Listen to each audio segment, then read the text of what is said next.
Start करते हैं class 6 geography chapter 1 से the earth in the solar system. इसमें हम लोग पढ़ेंगे सोलर सिस्टम के बारे में और अर्थ के बारे में। How wonderful it is to watch the sky after sunset. One would first notice one or two bright dot shining in the sky.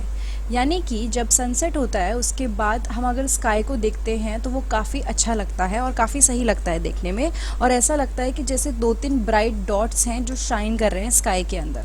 Soon you will see the number increasing, you cannot count them anymore। धीरे धीरे क्या होता है, आप देखोगे कि ये जो नंबर हैं जो शाइन कर रहे हैं डॉट्स की तरह, ये बढ़ते जाते हैं, मतलब ये स्टार की बात हो रही है। The whole sky is filled with tiny shining objects, some are bright, others dim। जो पूरा स्काई है वो शाइनी ऑब्जेक्ट से फिल हो जाता है, ठीक है। कुछ उसमें से काफ़ी ब्राइट होते हैं और कुछ हल्के डिम होते हैं। It seems as if the sky is studded with diamonds, they all appear to be twinkling। ऐसा लगता है कि जो स्काई है उसमें पूरे में क्या है, डायमंड्स हैं, और ऐसा लग रहा है ये सब ट्विंकल करते हैं, ठीक है। But if you look at them carefully you will notice that some of them do not twinkle as others do. यानी कि अगर आप ध्यान से देखोगे तो आप नोटिस करोगे उसमें से कुछ ऐसे होते हैं जो उतने अच्छे से ट्विंकल नहीं करते हैं, शाइन नहीं करते हैं जितने बाकी करते हैं। They simply glow without any flicker just as the moon shines. यानी वो सिर्फ वैसे ही ग्लो करते हैं जैसे जैसे क्या होता है, हल्का हल्का सा, मतलब बहुत ही हल्का ग्लो करते हैं। यानी कि उसके अंदर जो फ्लिकर होता है ना, हल्की हल्की लाइट टिमटिमाहट जिसे कहते हैं, वो नहीं होती। जैसे मून एकदम कांस्टेंट शाइन कर रहा होता है, ना बढ़ता है ना कम होता है, वैसे ही वो स्टार्स भी शाइन करते हैं। Along with these bright object you may also see the moon on most of the days. In stars के अलावा आप कई बार सिर्फ मून को ही देखते हो, ठीक है। मून मोस्टली दिखता है मोस्ट ऑफ द डेज में। It may however appear at different times in different shape and at different positions. लेकिन जो मून है ना, कई बार वो अलग अलग टाइम पे दिखता है, उसकी शेप्स भी अलग अलग होती हैं, और सबसे बड़ी बात उसकी पोजीशन अलग होती है। You can see the full moon only once in about a month time. यानी कि आप पूरा मून जो होता है, फुल मून यानी पूरा का पूरा मून सिर्फ एक बार ही देख पाते हो, मंथ में सिर्फ एक बार। It is a full moon night और पूर्णिमा, उसको हम क्या बोलते हैं, पूर्णिमा बोल देते हैं, या फिर फुल मून नाइट। उस रात को आपको सिर्फ पूरा चांद दिखता है। A fortnight later you can not see it at all. और उसके बाद आप इसको पूरा देख ही नहीं सकते हो, मतलब वो आपको दिखेगा ही नहीं एकदम से, तो उसको बोलते हैं न्यू मून, जब अमावस्या बोलते हैं, या फिर जब मून बिल्कुल नहीं दिखे। On this day you can watch the night sky best provided it is a clear night. उस दिन आप जो स्काई होता है ना उसको देख सकते हो, क्योंकि एकदम क्लियर होता है, प्लस कोई भी मून की तरफ से भी वहाँ पे लाइट नहीं होती। Do you wonder why can't we see the moon and all those bright tiny objects during daytime? यानी कि क्या आपने कभी सोचा है कि क्यों नहीं हम जो मून है या फिर जो छोटे छोटे स्टार्स हैं उनको देख क्यों नहीं पाते हैं? It is because the very bright light of the sun does not allow us to see all these bright objects of the night sky। यानी कि अगर आप पूछोगे कि आप मून को या फिर बाकी जो चीज़ें हैं उनको देख क्यों नहीं पाते हो, तो उसका जो रीज़न है वो ये है कि जो लाइट होती है ना सन की, वो बहुत ब्राइट होती है, और जिसकी वजह से क्या होता है, आप नाइट स्काई में जो चीज़ें हैं उनको नहीं देख पाते हो। सन की लाइट हमें बाकी चीज़ों को देखने नहीं देती। ऐसा नहीं है कि दिन में वो चले जाते हैं, दिन में वो रहते हैं, स्टार्स मून सब कुछ, लेकिन आप उसे देख नहीं सकते। The sun, the moon and all those objects shining in the night sky are called celestial bodies। यानी कि अब ये इम्पॉर्टेंट पॉइंट है, जो भी सन है, मून है, और जितने भी जो ऑब्जेक्ट शाइन करते हैं जिनको हम स्टार्स बोलते हैं, इनको हम सेलेस्टियल बॉडीज़ भी बोलते हैं। Some celestial body are very big and hot. कई सेलेस्टियल बॉडी ऐसी होती हैं जो काफ़ी बड़ी होती हैं और बहुत गर्म होती हैं। They are made up of gases, और वो किससे बनी होती है, गैसेस से। They have their own heat, उनकी खुद की हीट होती है, और लाइट भी उनकी खुद की होती है जो वो काफ़ी ज़्यादा अमाउंट में रिलीज़ करती है, एमिट करती है, ठीक है। एमिट मतलब जैसे सन लाइट एमिट करता है, जो लाइट होता है वो रिलीज़ करता है, वैसे ये सेलेस्टियल बॉडी क्या करती हैं, अपनी खुद की लाइट एमिट करती है। These celestial bodies are called stars, और आप इन्हीं को क्या बोलते हो, स्टार्स बोलते हो। और सन भी एक स्टार है, ठीक है। जो ट्विंकलिंग ऑब्जेक्ट के बारे में आप बात कर रहे थे, इनमें से कई सारे स्टार्स होते हैं। Countless twinkling stars in the night sky are similar to the sun. जो आपको रात को स्टार्स दिखते हैं काफ़ी हद तक वो सिमिलर होते हैं सन से, ठीक है। But we do not feel their heat और light as they because they look so tiny because they are very far from us. यानी कि आप उनकी हीट को और लाइट को फील इसलिए नहीं कर पाते हो जितना आप सन को फील कर पाते हो, क्योंकि they are very far from us, वो बहुत ही ज़्यादा दूर है, तो इसलिए उनकी लाइट और जो भी उनकी रोशनी होती है या हीट होती है वो हमें फील नहीं होती। ठीक है, उसके बाद है you must have notice that all objects look similar when seen from a distance, यानी कि कोई भी चीज़ अगर आप दूर से देखोगे तो वो कैसी लगेगी, छोटी लगती है। How small an aeroplane looks when it is flying at a great height, यानी कि अगर एरोप्लेन काफ़ी दूर से फ्लाई कर रहा हो तो हमें लगता है कि वो बहुत ही छोटा है। While watching the night sky, you may notice various patterns formed by different group of stars. एक और चीज़ है कि जब आप नाइट स्काई यानी रात को जब आप स्काई को नोटिस करोगे और आपको सारे स्टार्स क्लियर दिखेंगे तो आप नोटिस करोगे कि वो कई सारे पैटर्न फॉर्म करते हैं। जो ये स्टार्स होते हैं ना, ये कई सारे पैटर्न फॉर्म करते हैं और ये ग्रुप ऑफ स्टार्स अलग अलग तरह के डिज़ाइन बनाते हैं स्काई के अंदर, और इन्हीं को हम बोलते हैं constellations. We call them constellations. उसके बाद है अर्सा मेजर और Big Bear is one such constellation. ये दो नाम दिए हुए हैं, Ursa Major and Big Bear. ये भी कॉन्स्टलेशन है, यानी कि ये ग्रुप ऑफ स्टार्स मिलके जब कोई पैटर्न बनाते हैं उसको कॉन्स्टलेशन बोलते हैं।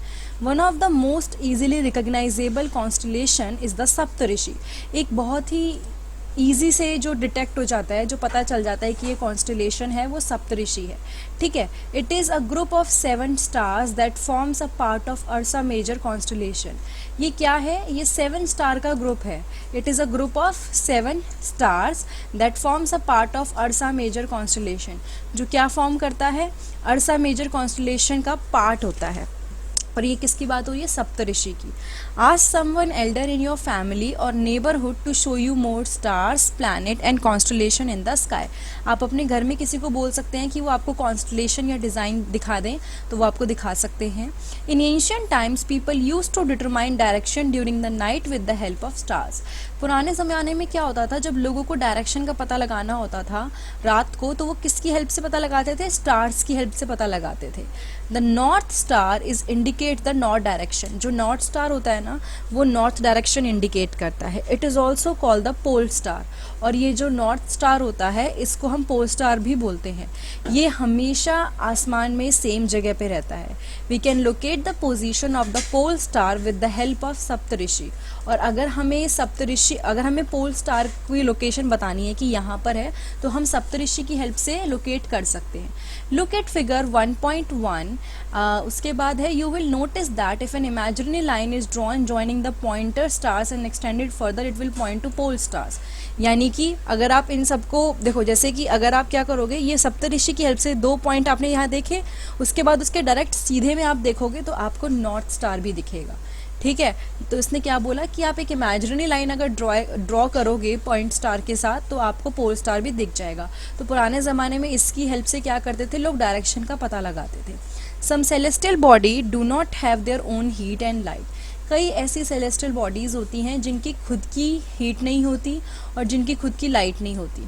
They are lit by light of the stars. वो कैसे लाइट शाइन करते हैं, स्टार्स की लाइट से।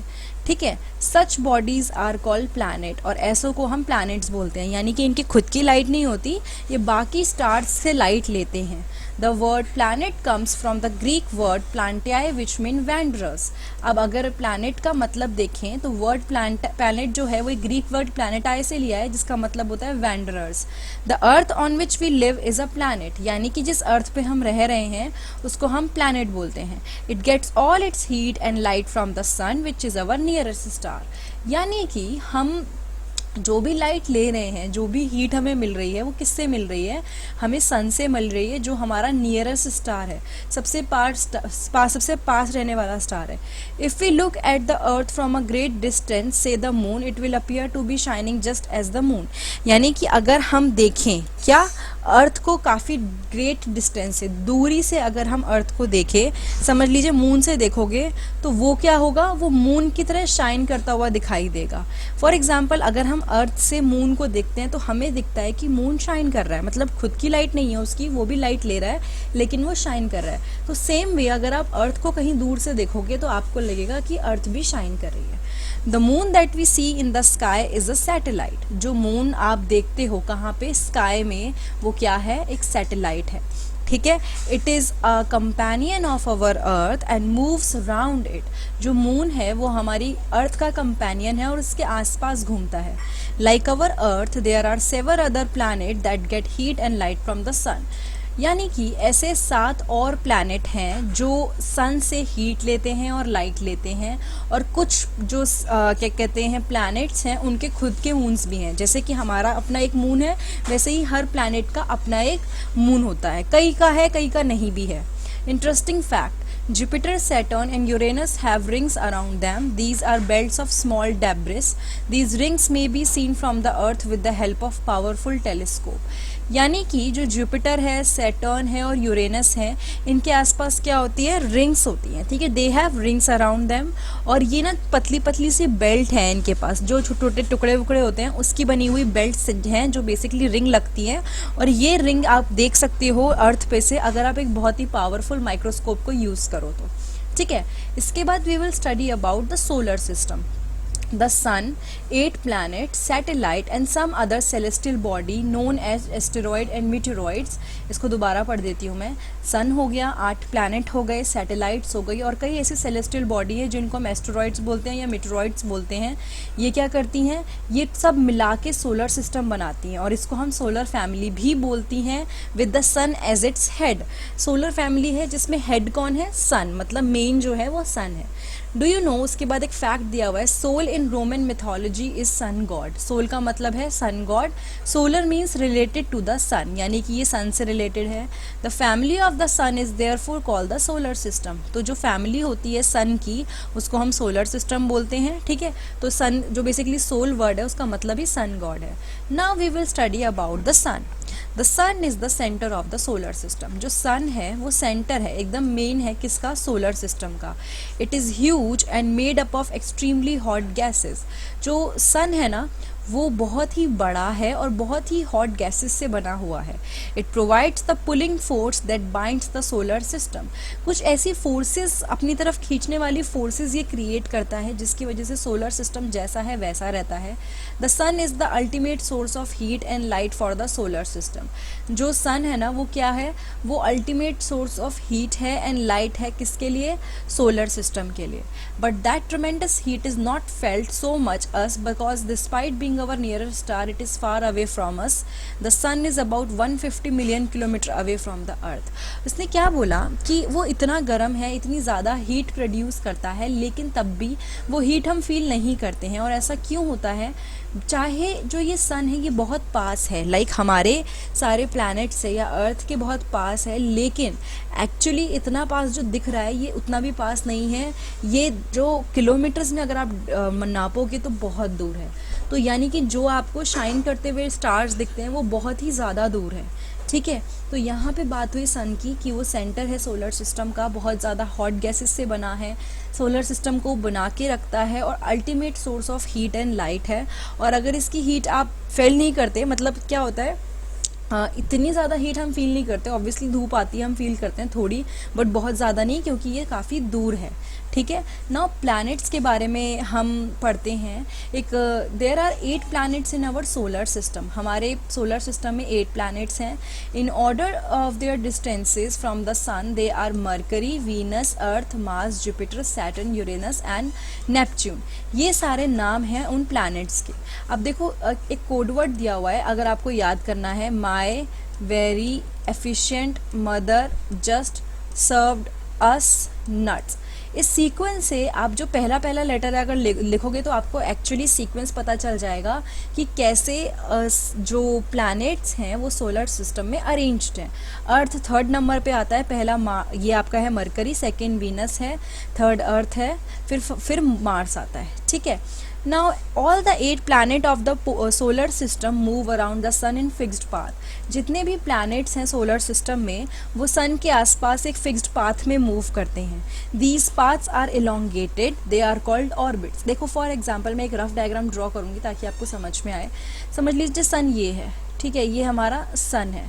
अब इसके पास ना क्या है, पाथ बने हुए हैं, ऐसे प्रॉपर पाथ बने हुए हैं, ये बहुत ही रफ डायग्राम बना है बट इस टाइप से ये पाथ बने हुए हैं। और ये पाथ क्या करते हैं, जैसे कोई प्लैनेट है वो इसी पाथ में अपने अपने पाथ में घूमता है और इन्हीं पाथ को हम क्या बोलते हैं, वी कॉल देम ऑर्बिट। ठीक है, उसके बाद हम लोग पढ़ेंगे Mercury is nearest to the sun. अगर वो कौन सा ऐसा प्लैनेट है जो सबसे पास है, Mercury is nearest to the sun, it take only about 88 days to complete one round along its orbit. यानी कि सिर्फ उसे 88 डेज लगते हैं एक राउंड को कंप्लीट करने के लिए। Venus is considered as Earth twin because its size and shape are very much similar to that of Earth. यानी कि जो वीनस है वो क्या है, उसको अर्थ का ट्विन माना जाता है क्योंकि उसकी जो साइज है और शेप है वो अर्थ के काफ़ी सिमिलर है। Till recently Pluto was also considered a planet, however in a meeting of the international astronomical union a decision was taken that Pluto like other celestial object discovered in recent past may be called dwarf planet. यानी पहले ना Pluto को भी माना जाता था कि वो सोलर सिस्टम का पार्ट है, हमारे सोलर सिस्टम का पार्ट है, लेकिन फिर एक मीटिंग हुई जिसमें डिसाइड हुआ कि प्लूटो हमारे सोलर सिस्टम का पार्ट नहीं है, उसको ड्वार्फ प्लैनेट में रख दिया गया। ठीक है, अब ये हम लोगों ने प्लैनेट्स के बारे में पढ़ लिया। यहाँ पे कुछ वर्ड ओरिजिन है वो देख लेते हैं एक बार। Many word used in a language may have been taken from some other language. यानी कि कोई भी वर्ड जो किसी एक लैंग्वेज में यूज़ होता है वो दूसरी लैंग्वेज से लिया जाता है। ठीक है, जैसे कि for example geography is an English word है, ये इंग्लिश वर्ड ज्योग्राफी, लेकिन इसका जो ओरिजिन है वो ग्रीक लैंग्वेज से है, जिसका मतलब है अर्थ को डिफाइन करना। It is made up of two Greek word, Ge meaning earth and graphia meaning writing. Find out more about the earth. तो जियोलॉजी, जियोमेट्री, तो जब भी हम जियोग्राफी की बात करते हैं मतलब हम अर्थ के बारे में, उसके आसपास की चीज़ों के बारे में डिस्कस करते हैं। ठीक है, उसके बाद है human have always been fascinated gazing at the night sky. Those who study the celestial body and their movement are called astronomer.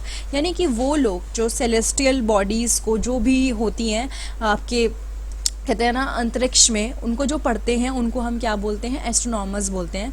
Aryabhatta was a famous astronomer of ancient India. अगर हम पुराने ज़माने की बात करें तो आर्यभट्टा बहुत ही फेमस एस्ट्रोनॉमर थे। He said that the moon and the planet shine due to reflected sunlight. यानी कि उन्होंने ही बोला था कि जो मून है और बाकी प्लैनेट्स हैं वो सनलाइट रिफ्लेक्ट करते हैं जो कहीं और से आती है, और आजकल जो एस्ट्रोनॉमर्स हैं वो पढ़ रहे हैं, इस सब को एक्सप्लोर करने में ही बिजी हैं। Now we will study about earth. ठीक है, अर्थ के बारे में है, जो अर्थ है वो थर्ड नियरेस्ट प्लैनेट है सन के, मतलब सन के काफ़ी पास का प्लैनेट है। In size it is fifth largest planet. अगर हम साइज़ की बात करें तो फिफ्थ नंबर पे आता है वो साइज़ में। It is slightly flattened at the poles, यानी कि पोल्स पे, किनारों पे वो थोड़ा सा फ्लैटर्नड है। That is why it shape is described as geoid. Geoid means an earth like shape. यानी कि फॉर एग्जाम्पल अगर आपका अर्थ की बात करें, पोल्स पे फ्लैटर्नड है, यानी ऐसा है, देखो मैं आपको ऐसे दिखा देती हूँ, ये आपका अर्थ, तो ये जो पोल वाला है, इसे शेप एग्जैक्ट बनी नहीं बट इस पोर्शन में पोल्स में फ्लैटन्ड है, थोड़ा सा मतलब पतला है ये। Now condition favourable to support life और probably found only on the earth. यानी कि अभी तक तो यही पता है कि जो सपोर्ट लाइफ को सपोर्ट करने के लिए जो कंडीशंस चाहिए, चाहे वो टेम्परेचर हो चाहे वो गैसेस हों, वो सिर्फ अर्थ पे है। अर्थ ना ही ज़्यादा गर्म है ना ही ज़्यादा ठंडा है, और इसके अंदर वाटर और एयर भी है जो बहुत ही ज़रूरी है लाइफ रहने के लिए, सर्वाइवल के लिए, ज़िंदा रहने के लिए। एयर में एक लाइफ सपोर्टिंग गैस है जिसको हम बोलते हैं ऑक्सीजन। यानी कि हमारी अर्थ के अंदर जो एयर है उसमें ऑक्सीजन प्रेजेंट है, और इसी रीज़न से जो अर्थ है वो काफ़ी यूनिक प्लैनेट है सोलर सिस्टम का। From the outer space, the Earth appear blue because its 2/3 surface is covered by water. It is therefore called a blue planet. अर्थ को ब्लू प्लैनेट क्यों बोलते हैं? क्योंकि अगर आप बाहर से देखोगे तो उसका 2/3 पोर्शन यानी आधे से भी ज़्यादा पोर्शन जो है वो पानी से ढका हुआ है, इसलिए दूर से देखोगे तो वो ब्लू दिखता है, इसलिए उसको ब्लू प्लैनेट बोलते हैं। उसके बाद है do you know light travel at the speed of about इतने किलोमीटर पर सेकेंड, यानी पूरा एक नंबर लिखा है, इतने किलोमीटर पर सेकेंड पे वो ट्रैवल करती है। Yet even with the speed the light of the sun take about 8 minute to reach the earth. यानी कि क्या होता है, जो आपकी लाइट है वो सन तक, देखो सन से आती है, वो 8 मिनट लेती है अर्थ पे पहुंचने के लिए। ठीक है, उसके बाद है द मून। अब हम लोग पढ़ेंगे मून के बारे में। Our earth has only one satellite that is the moon. हमारी अर्थ पे जो नेचुरल सैटेलाइट है जो अपने आप बनी हुई है वो सिर्फ एक है और वो मून है। Its diameter is only 1/4 that of the earth, यानी कि जितना अर्थ का साइज़ है उसका सिर्फ 1/4 उसका मून का साइज़ है। काफ़ी छोटी है मून अर्थ के कंपैरिजन में। It appears so big because it is nearer to our planet than other celestial bodies. यानी उसने क्या बोला कि ये बड़ी इसलिए दिखती है क्योंकि वो नियरर है अब हमारे प्लैनेट से किसी और सेलेस्टियल बॉडी के कंपैरिजन में। यानी कि अगर जब हम देखते हैं मून को वो बड़ा दिखता है लेकिन एक्चुअली बहुत छोटा है, लेकिन इसलिए बड़ा दिखता है क्योंकि किसी और बॉडी के कंपैरिजन में, चाहे वो सन है चाहे कुछ भी हो, उसके कंपैरिजन में सबसे पास जो है वो क्या है, मून है। और जो चीज़ पास होती है वो बड़ी दिखती है, जो चीज़ दूर होती है वो छोटी दिखती है। इसके भी डिस्टेंस दे रखी है, इतने किलोमीटर दूर मून हमसे है अर्थ से। Now you can compare the distance of the earth from the sun and that from the moon. तो अब आप डिस्टेंस कंपेयर कर सकते हो किसकी, अर्थ की सन से और फ्रॉम द मून। ठीक है, कि कितना अर्थ से मून दूर है और कितना सन से मून दूर है। The moon move around the earth in about 27 days. लेकिन इसने क्या बोला कि जो मून है वो अर्थ के आसपास 27 डेज में घूम लेता है। It take exactly the same time to complete one spin. यानी कि वो क्या होता है, पूरा एक स्पिन कंप्लीट करने में जितना टाइम लगता है उतना ही टाइम मून को अर्थ के अराउंड घूमने में लगता है। As a result only one side of the moon is visible to us on the earth. इस वजह से सिर्फ एक साइड ही हम देख पाते हैं मून की। ठीक है, the moon does not have condition favourable for life. यानी कि जो मून है उसकी जो कंडीशन है वो हमारे फेवरेबल नहीं है। ठीक है, इसके ऊपर क्या है, कई सारे माउंटेन्स हैं, प्लेन्स हैं और डिप्रेशंस हैं। माउंटेन टाइप सरफेस है, प्लेन्स मतलब बिल्कुल प्लेन जहाँ पे कुछ भी नहीं, और डिप्रेशन यानी कई गड्ढे हैं। ठीक है, these cast shadows on the moon surface. और ये क्या करते हैं, ये मून की सरफेस पे शेडो करते हैं। अगर इसने बोला है कि look at the full moon and observe these shadows, और अगर आप पूरे मून को देखोगे तो आप शेडोज भी देख पाओगे। ठीक है, उसके बाद है सैटेलाइट के बारे में कुछ चीज़ें दे रखी हैं। Satellite is a celestial body that move around the planet in the same way as the planet move around the sun. कि अगर आप सैटेलाइट को देखो तो वो एक सेलेस्टियल बॉडी है जो प्लैनेट्स के अराउंड मूव करती है उसी तरह से जैसे प्लैनेट मूव करते हैं सन के आसपास। A human made satellite is an artificial body. It is designed by scientists to gather information about the universe or for communication. उसने क्या बोला कि एक जो ह्यूमन मेड सैटेलाइट होती है वो क्या है, एक आर्टिफिशियल बॉडी है, वो ना नेचुरल नहीं है। ठीक है, इसको साइंटिस्ट बनाते हैं ताकि वो इन्फॉर्मेशन गैदर कर पाए आसपास पूरे यूनिवर्स के बारे में और कम्युनिकेशन के बारे में। जो भी आप टीवी देख पा रहे हो, जो आपके फ़ोन मतलब आप बात कर पा रहे हो, ये सब सैटेलाइट की वजह से पॉसिबल हो पाता है, वरना ये सब चीज़ें पॉसिबल नहीं थी। It is carried bye a rocket and placed in the orbit around the earth. Rocket उसको लेके जाता है और उसके बाद सैटेलाइट को छोड़ देता है कहाँ पे, आपकी अर्थ के आसपास। Some of the Indian satellites in space are INSAT, IRS and EDUSAT. यानी कि कुछ इंडियन सैटेलाइट्स जो स्पेस में है उनका नाम ये है। ठीक है, ये जो तीनों नाम लिख रखे हैं ये एग्जाम्पल है। उसके बाद we will study about asteroid. Asteroid की एक फोटो भी दे रखी है यहाँ पे। Apart from the stars, planet and satellite there are numerous tiny bodies which also move around the sun. उसने क्या बोला कि स्टार्स, प्लैनेट और सैटेलाइट के अलावा कई सारी छोटी छोटी बॉडीज़ हैं जो सन के अराउंड मूव करती हैं। इन बॉडीज़ को हम एस्टेरॉइड्स बोलते हैं। ये एग्जाम्पल है एस्टेरॉइड का। They are found between the orbits of Mars and Jupiter. यानी कि जब आप मार्स और जुपिटर के बीच के ऑर्बिट्स देखोगे तो वहाँ पे ये पाई जाती हैं। Scientist are of the view that asteroids are part of a planet which exploded many years back. साइंटिस्ट ऐसा मानते हैं कि ये जो एस्टेरॉइड है ना, ये प्लैनेट का पार्ट है, किसी एक ऐसे प्लैनेट का पार्ट है जो एक टाइम पे एक्सप्लोड हो गया था, फट गया था, तो उसके टुकड़े रह गए हैं। ठीक है, ये तो एस्टेरॉइड्स हो गया। Now meteoroids. नाउ अब हम पढ़ेंगे मेटेरॉइड्स के बारे में। The small pieces of rocks which move around the sun are called meteoroids. यानी कि छोटे छोटे रॉक के टुकड़े जो सन के आसपास मूव करते हैं उनको हम मेटेरॉइड्स बोलते हैं। Sometime these meteoroids come near the earth and tend to drop upon it. कई बार क्या होता है, ये छोटे छोटे से जो भी टुकड़े होते हैं ये अर्थ के पास आते हैं और चांसेस होते हैं कि ये नीचे गिर जाएंगे। During this process due to friction with the air they get heated up and burn. होता क्या है कि क्योंकि फ्रिक्शन होता है, ठीक है, इसके बारे में भी आप डिटेल में पढ़ोगे आगे की क्लासेस में। कुछ जगह पे फ्रिक्शन की वजह से ये गर्म हो जाते हैं और ये वहीं पे बर्न हो जाते हैं, जिसकी वजह से ऐसा लगता है कि लाइट जली है।